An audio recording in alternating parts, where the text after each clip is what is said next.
So yesterday we took our transmission in to Wayne's to get rebuilt.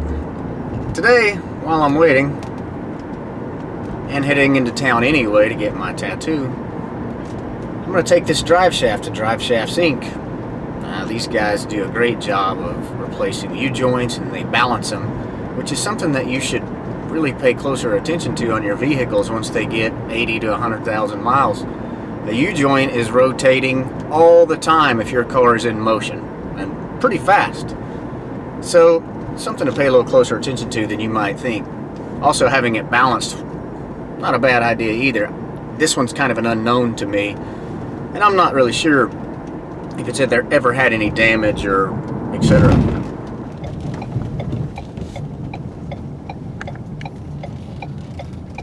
Alright, that was easy enough. Those guys usually only take like a day or two to get those drive shafts knocked out, so it's pretty nice. Plus they're pretty close, and I think it's less than $100. Now our next stop, as promised, tattoo shop. Well, all done. That was a pretty productive lunch break. Now back to the stereo installed in the garage.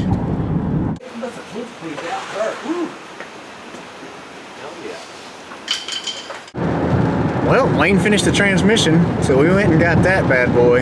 He went over a whole bunch of jargon of how it was built, what are the weak points in the 4L60. He puts this 4L79 drum in there, which basically makes it as close to a 4L80 transmission as it can be with the 4L60 case.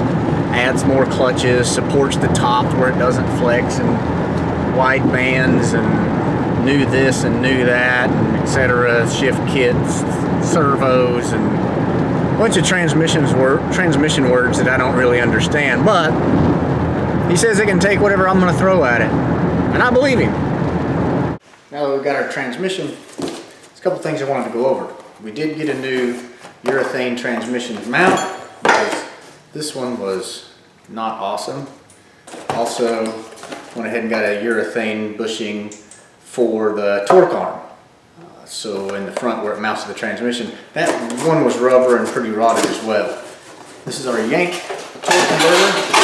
It's a 3000 stall, and it is what's called billet, which basically just means the base of this was machined from one solid piece of steel. And you can see, instead of having it stamped steel with these mount plates welded, they're just machined out of a single piece of steel block, which by definition is billet. And you can see the machining marks there. It's pretty. Now, before we start this install, the transmission's completely cleaned out. The torque converter's new, doesn't have any old residue in it. But the transmission cooler lines and cooler do. So we're going to use this cooler clean material, hook it up to one of the supply or return line, it doesn't really matter. And we're going to hold that button down until clear fluid comes out. So it's going to flush any debris that the transmission could have spit into the cooling lines or the cooler itself. I've got 2 cans of this, and then it says to hold upside down and let the air propellant, which we have an air compressor, blow through there, which you want to use low pressure if you do use your air compressor, until you've just got air. So that way it completely cleans out everything and doesn't take old transmission bits that are somewhere in the cooling system and put them into the brand new transmission that we just spent $1,943 having overhauled.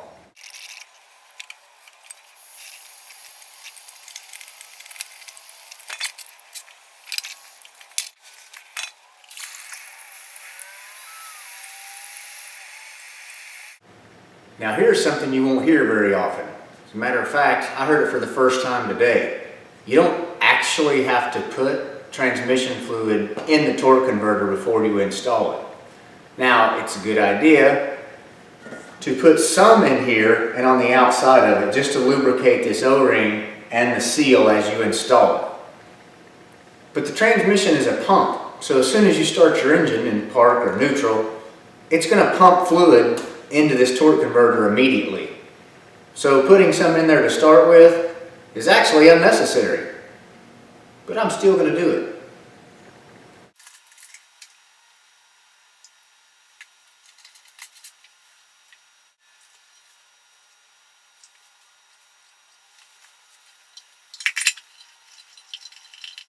Now that took some doing, supporting the torque converter and rotating it. Most of the videos and people that you see say you want to look for the third step that it takes before it's fully seated, which is true, but it did take a little more effort than I expected. One thing to keep in mind to know that it's fully seated, even the snout of this torque converter should be inside the bell housing. So any form of a straight edge you hold it up there shouldn't make contact with it. You still see there's a gap right there, and that lets you know that you made it all the way fully seated, and you're safe to put it in the car.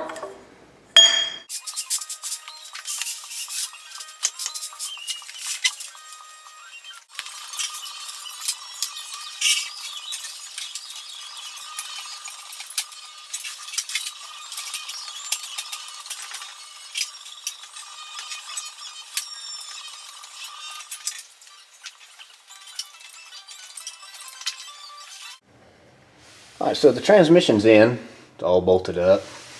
I got the starter bolted on, and you can see our new bushings are installed. The torque arm is in there. Now I'll just get the drive shaft in, get these catalytic converters bolted back in, and probably go ahead and change the engine oil while we're here. Which, by the way, doesn't look like the manufacturer of this header really planned things out too great for an oil change. So here's your pro tip for this video.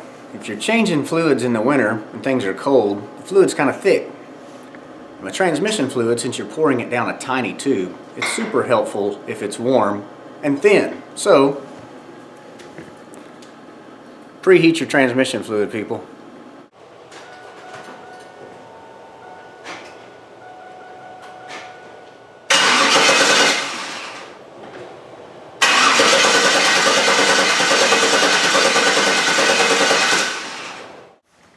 Yeah, problems.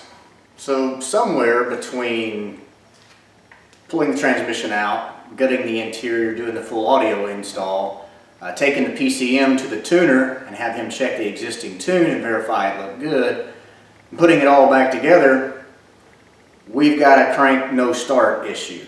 I did a ton of research. I tried everything I could think of, brought a snap-on scan tool home, went through it all. Everything tested that could be tested, except no RPM would show while cranking the engine. Did replace the crank position sensor. They're like 50 bucks on Amazon for an AC Delco, not an aftermarket. No luck. Took the PCM to the tuner. He put it in a relearn for it in the body control module, which technically would reset the VATS, a vehicle anti-theft system. Turn the key on and wait the 15 or 20 seconds and crank, no joy. Tried pretty much everything I could find online, still with no benefit. So we have now purchased another PCM, known good, had the tune brought over to it, and the security information brought over to it as well. So we're sort of at a last ditch effort at this point. And he says the tuner feels 100% confident that this will start this car. I really hope so, because it's been too long since it's been driven.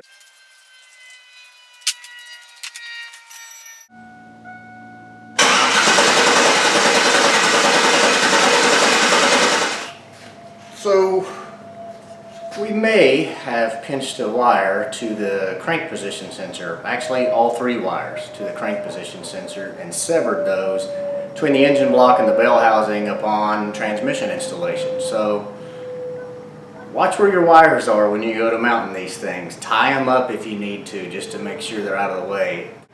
So I've located it with this week's tip, number whatever's here on the screen.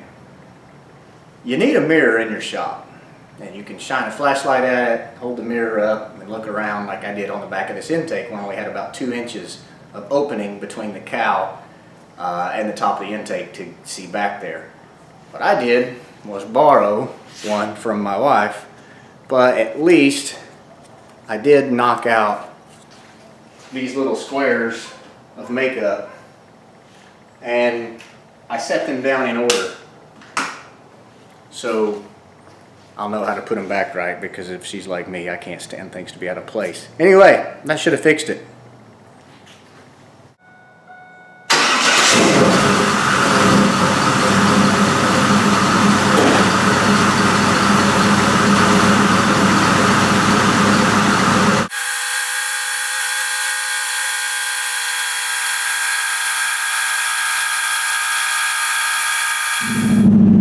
supposed to put 150 miles on this converter before we do anything too aggressive, but I don't see why, without putting the brakes on, we couldn't have a little fun.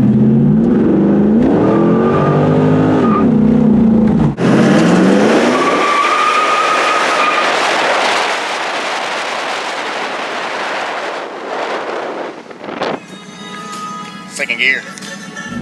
Well, that's it. Thanks for watching. Next video, we're going to do a little review and test drive of the new Corvette C8. See you then.